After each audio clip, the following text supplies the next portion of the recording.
Mountwood Park was full of action as riders hit the trails for the Challenge of Mountwood mountain bike race. This year's race drew 146 riders with courses stretching 8, 16, and 21 miles, depending on the category, plus a kids clinic which introduces young riders to mountain biking. Volunteers with the River Valley Mountain Bike Association maintain the trail system year-round, and the money raised during the race goes towards trails in the River Valley mountain biking system. We've been doing this for 31 years. So what a lot of people don't know about this area is it's kind of a mountain biking hotbed. So all the money that's made goes back to the park and the parks in our system.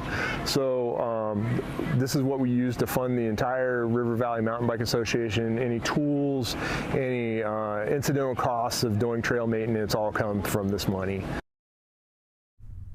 If you want to ride or volunteer, the River Valley Mountain Bike Association says you can find group rides and events online at rvmba.com.